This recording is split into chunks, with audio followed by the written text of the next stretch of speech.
Nah, ngomong-ngomong soal manfaat nih, mumpung masih bersama dengan Pak Juni Harto, SESkom MKON nih, waduh pakarnya kampus nih sepertinya.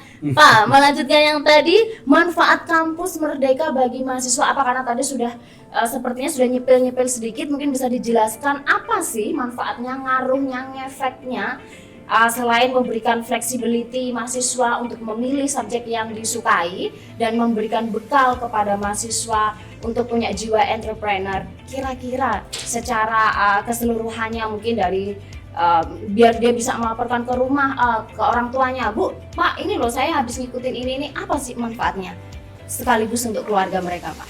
Ya, sebenarnya anak-anak ketika di luar, baik itu magang, baik itu project independen, itu sebenarnya mereka udah belajar untuk bekerja. Kan tidak kepingin ya mahasiswa lulus nggak bekerja gitu ya. Nah ini mahasiswa itu ketika melakukan Merdeka Belajar itu mempunyai pengalaman baru ya, baik itu mengerjakan troubleshooting ada di lapangan, bahkan dia bisa berinteraksi dengan dunia kerja, teman kerja dan sebagainya. Jadi harapannya seperti itu, sehingga banyak sekali mahasiswa yang setelah MPKM, khususnya yang MPKM 2 karena ada 2 kesempatan, ada 2 semester, itu langsung direkrut oleh perusahaan, bahkan bisa langsung bekerja gitu ya, langsung bekerja baik itu di perusahaan atau secara remote ya. Ini kalau di Stikom mahasiswanya banyak yang kerja remote. Ada pekerjaan misalnya membangun aplikasi, itu bukan datang ke kantor tapi mengerjakannya justru di rumah. Jadi meskipun di rumah dia sebenarnya bekerja gitu. Oke. Jadi Anda siap bekerja, sekolahlah di Stikom PGRI Banyuwangi. Nah, kalau tadi kita sudah membahas tentang manfaat kampus belajar ini, kampus Merdeka dari sisi mahasiswanya, kita coba tanya manfaat kampus Merdeka ini dari sisi kampus Stikom sendiri, Pak. Sebenarnya ada nggak sih plus minusnya dengan peraturan baru dari Kemendikbud ini, Pak? Ya, sisi positifnya sih kampus ini bisa membantu mahasiswa lulus tepat waktu.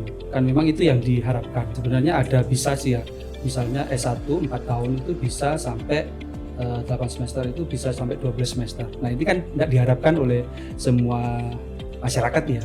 Harapannya begitu kuliah ya 4 tahun sudah lulus gitu ya.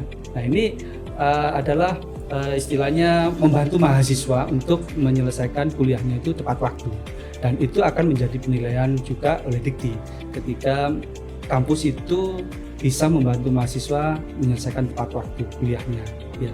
Kalau molor itu justru nilainya kurang bagus gitu di Dikti ya. Jadi itu masuk tantangannya mengikuti program baru dari Kemendikbud ini ya, Pak ya? Betul.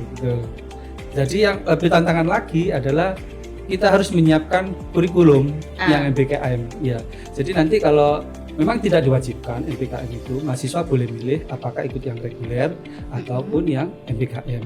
MBKM itu dimulai semester 5 ya, 5 itu bisa diikuti oleh mahasiswanya. Jadi ketika semester 1 sampai 4 itu masih reguler. Ketika 5 ini bisa MBKM atau reguler. Nah, memang tidak diwajibkan, jadi mahasiswa harus bisa memilih apakah ikut MBKM atau yang reguler.